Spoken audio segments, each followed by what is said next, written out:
Hello friends, ఈ రోజు మనం చాలా ఆసక్తికరమైన విషయం గురించి మాట్లాడబోతున్నాం. మనిషి ఎక్కువగా మాట్లాడితే శక్తి తగ్గిపోతుంది, తక్కువగా మాట్లాడితే శక్తి పెరుగుతుంది అన్న విషయం మీకు తెలుసా? చాలా మందికి తెలియదు. అదెలా సాధ్యం? అసలు తక్కువగా మాట్లాడే వాళ్ళను ఎందుకు జ్ఞానులు, ధైర్యవంతులు, గౌరవనీయులు అంటారో ఈ వీడియోలో మనం తెలుసుకుందాం. ఈ రోజు ప్రపంచంలో ఎటు చూసినా శబ్దం, అనవసరమైన మాటలు. ఇలాంటి పరిస్థితుల్లో తక్కువగా మాట్లాడటం అనేది ఒక గొప్ప వరం. మరి ఈ వరాన్ని మనం ఎలా పొందాలి? ఈ వీడియోలో మనం తెలుసుకుందాం. ఫ్రెండ్స్, మన మాటలు మన జీవితం మీద ఎంత పెద్ద ప్రభావం చూపిస్తాయో మనం తరచుగా మర్చిపోతుంటాం. మాట అనేది ఒక బాణం లాంటిది. ఒకసారి విల్లు నుండి బయటకు వచ్చిన తర్వాత దాన్ని వెనక్కి తీసుకోలేం. అది లక్ష్యాన్ని ఛేదిస్తుందా లేక దారి తప్పుతుందా అనేది మనం ప్రయోగించిన విధానం మీద ఆధారపడి ఉంటుంది. అందుకే మన ప్రాచీన శాస్త్రాలు ఎప్పటి నుంచో చెబుతున్నాయి, మాట 100 బంగారు ముద్దల కంటే విలువైనది. అవును, బంగారాన్ని మనం దాచుకోవచ్చు, కానీ ఒక్కసారి నోరు జారిన మాట 1000 బంగారు ముద్దలు ఇచ్చినా వెనక్కి రాదు. దాని ప్రభావం శాశ్వతంగా ఉండిపోవచ్చు. ఎక్కువగా మాట్లాడేవారు చాలా సార్లు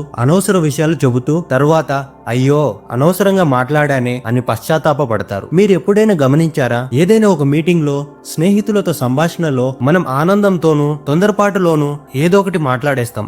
ఆ తర్వాత అయ్యో అలా మాట్లాడకుండా ఉండాల్సింది, అది అబద్ధం, అది ఎవరి మనసునైనా నొప్పించి ఉండవచ్చు అని బాధపడతాం. ఈ పశ్చాత్తాపం మన మానసిక శక్తిని హరించేస్తుంది. కానీ తక్కువగా మాట్లాడే వాళ్ళు అలా కాదు. వాళ్ళు ప్రతి మాటను ఆలోచించి జాగ్రత్తగా మాట్లాడతారు. వాళ్ళ మాటల్లో స్పష్టత ఉంటుంది, ఒక లక్ష్యం ఉంటుంది. ఏదో మాట్లాడాలని మాట్లాడరు, అవసరం ఉన్నప్పుడే మాట్లాడతారు. అందుకే వాళ్ళ మాటలకు విలువ పెరుగుతుంది, గౌరవం పెరుగుతుంది. ఇది ఒక వ్యక్తిత్వం, ఒక సాధన. మన మాటలను మనం నియంత్రించుకుంటే మన జీవితంలో చాలా సమస్యలు నివారించుకోవచ్చు. అందుకే మనం మాట్లాడే ముందు 1కి 10 సార్లు ఆలోచించాలి. ఈ మాట అవసరమా? దీనివల్ల మంచి జరుగుతుందా లేదా చెడు జరుగుతుందా అని పరిశీలించుకోవాలి. అప్పుడే మన మాటలు బంగారంతో సమానమవుతాయి. ఎక్కువ మాట్లాడటం వలన మనసు ఎప్పుడు అలజడిలో ఉంటుంది. ఇది నిజం. మీరు ఒకసారి గమనించండి, మనం ఎక్కువగా మాట్లాడినప్పుడు మన మెదడు ఎప్పుడు ఆలోచిస్తూనే ఉంటుంది. ఏం చెప్పాలి, ఎలా చెప్పాలి, ఎదుటి వాళ్ళు ఏమనుకుంటారు అని. ఈ నిరంతర ఆలోచనలు మనసును అలసిపోయేలా చేస్తాయి. సరిగ్గా నిద్ర పట్టదు, ప్రశాంతత ఉండదు. ఇది మన ఆరోగ్యం మీద కూడా తీవ్ర ప్రభావం చూపుతుంది. అధిక రక్తపోటు, ఒత్తిడి వంటి సమస్యలకు దారితీయవచ్చు. కానీ తక్కువగా మాట్లాడటం వలన మనసు ప్రశాంతంగా ఉంటుంది. మాటలు తగ్గితే ఆలోచనలు కూడా తగ్గుతాయి. ఆలోచనలు తగ్గితే మనసులో ఒక రకమైన శాంతి నెలకొంటుంది. బుద్ధుడు చెప్పిన ఒక అమూల్యమైన మాట, silence is the best answer to all questions. అవును, కొన్నిసార్లు నిశ్శబ్దమే అన్ని ప్రశ్నలకు సమాధానం అవుతుంది. మనం కోపంగా ఉన్నప్పుడు, ఆవేశంగా ఉన్నప్పుడు వెంటనే ఏదో ఒకటి అనేయాలనిపిస్తుంది. కానీ ఆ క్షణంలో నిశ్శబ్దంగా ఉంటే ఆ తర్వాత మనకే తెలుస్తుంది ఎంత మంచి నిర్ణయం తీసుకున్నాను అని. మనిషి నిశ్శబ్దాన్ని అలవాటు చేసుకుంటే లోపల ఆత్మతో, అంతరాత్మతో ఒక కదలిక మొదలవుతుంది. ఆత్మ అంటే మనలో ఉన్న దైవిక శక్తి. నిశ్శబ్దంలో మనం మన నిజస్వరూపాన్ని, మన అంతర్గత శక్తిని అనుభూతి చెందగలం. శబ్దం మనల్ని బయట ప్రపంచంలోకి నెట్టివేస్తే నిశ్శబ్దం మనల్ని లోపలి ప్రపంచంలోకి తీసుకువెళ్తుంది. ఈ ప్రశాంతత మనకు మానసిక బలాన్ని, ఏకాగ్రతను, సృజనాత్మకతను అందిస్తుంది. జీవితంలో ఏ సమస్య వచ్చినా ప్రశాంతమైన మనసుతో మనం దానికి సరైన పరిష్కారాన్ని కనుగొనగలం. ఇది ఒక గొప్ప ఆధ్యాత్మిక అనుభవం. మహానుభావులు, ఋషులు, యోగులు తక్కువగా మాట్లాడటం వలనే గొప్పవారయ్యారు. ఇది మనం చరిత్రలో చాలా చోట్ల చూస్తాం. వాళ్ళు కేవలం తమ జ్ఞానాన్ని, తమ అనుభవాన్ని మాత్రమే పంచుకునేవారు. అనవసరమైన మాటలు మాట్లాడి తమ శక్తిని వృధా చేసుకోరు. వాళ్ళ మాటల్లో ఒక అర్థం, ఒక లోతైన జ్ఞానం ఉంటుంది. మీరు ఎప్పుడైనా గమనించారా? గొప్ప గొప్ప గురువులు, నాయకులు, వాళ్ళు తక్కువగా మాట్లాడినా వాళ్ళ మాటల్లో ఒక గొప్ప శక్తి ఉంటుంది. వాళ్ళు మాట్లాడితే అందరూ శ్రద్ధగా వింటారు. మహర్షి పతంజలి తన యోగ సూత్రాలలో చెప్పిన యమ నియమాలలో సత్యంతో పాటు మితభాషణం కూడా ఒకటి. సత్యం అంటే నిజం మాట్లాడటం, మితభాషణం అంటే అవసరమైన మేరకు నిజం మాత్రమే మాట్లాడటం. ఇది కేవలం మాటలను తగ్గించడం మాత్రమే కాదు, మాటల నాణ్యతను పెంచడం. వేదాలలోనూ మాట తక్కువ ధ్యానం ఎక్కువ అనే ఒక సుప్రసిద్ధ సూత్రం ఉంది. అంటే మాటలు తగ్గించి మనసును ధ్యానం వైపు మళ్లించడం వల్లనే మనం నిజమైన జ్ఞానాన్ని పొందగలమని అర్థం. ఎక్కువ మాట్లాడే వారిని చాలాసార్లు జనం సీరియస్ గా తీసుకోరు. మీరు గమనించారా? కొందరు ఎప్పుడు ఏదో ఒకటి మాట్లాడుతూనే ఉంటారు. అలాంటి వారిని చూసి ప్రజలు పెద్దగా పట్టించుకోరు. వాళ్ళ మాటలకు పెద్దగా విలువ ఇవ్వరు. అతను అంతే, ఎప్పుడు ఏదో ఒకటి మాట్లాడుతూనే ఉంటాడు అని తేలికగా తీసుకుంటారు. కానీ తక్కువగా మాట్లాడేవారు ఒక మాట అన్నా దానిలో ఒక విలువ ఉంటుంది. వాళ్ళు మాట్లాడితే అందరూ శ్రద్ధగా వింటారు. వాళ్ళ మాటలకు విలువ ఇస్తారు, గౌరవిస్తారు. ఎందుకంటే తక్కువగా మాట్లాడేవారు తమ మాటను చాలా జాగ్రత్తగా ఎంచుకుంటారు. వాళ్ళ మాటల్లో నిజాయితీ నిజాయితీ ఉంటాయి. అందుకే సమాజంలో వారికి గౌరవం ఎక్కువ.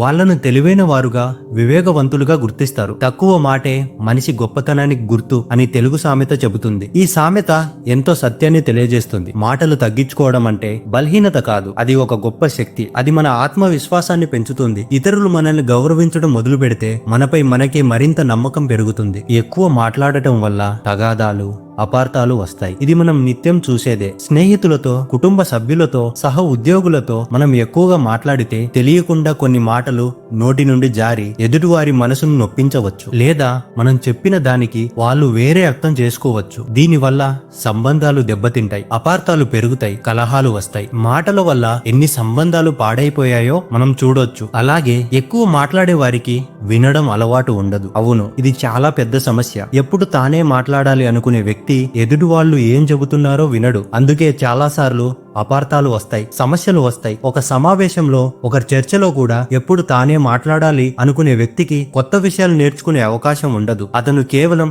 తన అభిప్రాయాలను మాత్రమే వ్యక్తం చేస్తాడు, ఇతరుల అభిప్రాయాలను వినడు. కానీ తక్కువ మాట్లాడేవారు ఎక్కువ వింటారు, అందుకే ఎక్కువ నేర్చుకుంటారు. వినడమే ఒక జ్ఞానం, ఇది నిజం. మనం నిశ్శబ్దంగా ఉన్నప్పుడు ఎదుటివారు ఏం చెబుతున్నారో మనం శ్రద్ధగా వినగలం. వాళ్ళ భావాలను, వాళ్ళ ఆలోచనలను అర్థం చేసుకోగలం. దీనివల్ల మనకు కొత్త విషయాలు తెలుస్తాయి, మన జ్ఞానం పెరుగుతుంది. విన్నవాడు తెలుసుకుంటాడు, తెలిసినవాడు జ్ఞాని అవుతాడు. ఇది జ్ఞానాన్ని పొందే అత్యంత ముఖ్యమైన మార్గం. తక్కువ మాటల వలన మన అంతరాత్మని స్పష్టంగా వినగలుగుతాం. అంతరాత్మ అంటే మనలో ఉండే మంచి చెడులను చెప్పే ఒక సూక్ష్మమైన స్వరం. మనం గోలగోలగా ఉన్నప్పుడు ఈ స్వరం వినిపించదు, కానీ మనం నిశ్శబ్దంగా ఉన్నప్పుడు ఈ స్వరం స్పష్టంగా వినిపిస్తుంది. ఏది మంచి, ఏది చెడు అని అది మనకు తెలియజేస్తుంది. యోగులు, మునులు, మహర్షులు మౌనాన్ని ఎందుకు ఆచరించారో ఇప్పుడు మీకు అర్థమవుతుంది. వాళ్ళు బయట ప్రపంచం నుండి తమను తాము వేరు చేసుకొని అంతర్గత ప్రపంచంలోకి ప్రవేశించడానికి మౌనాన్ని ఆశ్రయించారు. మౌనం అనేది మాటల కంటే గొప్ప ఉపన్యాసమని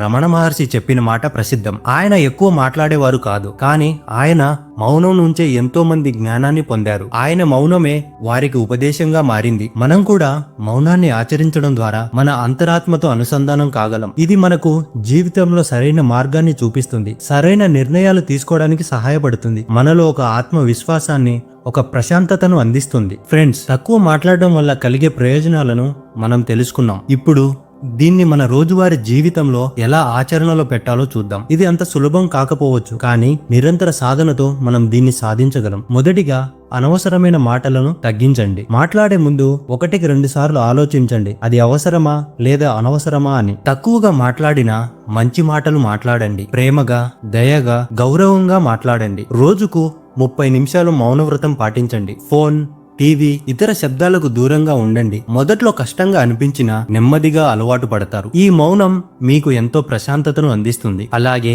ఎదుటివారు మాట్లాడేటప్పుడు శ్రద్ధగా వినండి. వాళ్ళు చెప్పేది పూర్తిగా అర్థం చేసుకున్న తర్వాతే మాట్లాడండి. వినడం ద్వారా మనం చాలా నేర్చుకోగలం. ఈ చిట్కాలను పాటించడం ద్వారా మీరు నెమ్మదిగా తక్కువగా మాట్లాడటం అనే అద్భుతమైన లక్షణాన్ని అలవర్చుకోగలరు. ఇది మీ జీవితాన్ని సమూలంగా మార్చివేస్తుంది. తక్కువ మాట్లాడటం అనేది బలహీనత కాదు, అది ఒక గొప్ప శక్తి. ఇది మీలో దాగి ఉన్న సామర్థ్యాన్ని బయటకు తీసుకువస్తుంది. మాటలు తగ్గితే మనసు ప్రశాంతం అవుతుంది. మనసు ప్రశాంతమైతే ఆత్మ వెలుగుతుంది. మన జీవితంలో మనం ఎదుర్కొనే చాలా సమస్యలకు మూలం అనవసరమైన మాటలు, అనవసరమైన ఆలోచనలు. వాటిని నియంత్రించుకుంటే మన జీవితం చాలా ప్రశాంతంగా మారుతుంది. అందుకే మన జీవితాన్ని మార్చుకోవాలంటే మాటలను నియంత్రించడం మొదటి అడుగు. ఇది కేవలం నోరు మూసుకొని ఉండటం కాదు, ఇది ఒక స్పృహతో కూడిన నిర్ణయం. ఇది ఒక సాధన. మీరు ఈ రోజు నుంచి ఒక మార్పు మొదలు పెట్టండి. అనవసర మాటలను తగ్గించండి. మీరే గమనిస్తారు, మీలో శాంతి పెరుగుతుంది, జ్ఞానం పెరుగుతుంది, గౌరవం పెరుగుతుంది. మీ జీవితం మరింత అర్థవంతంగా మారుతుంది. ఈ వీడియో మీకు నచ్చిందని ఆశిస్తున్నాను. ఇలాంటి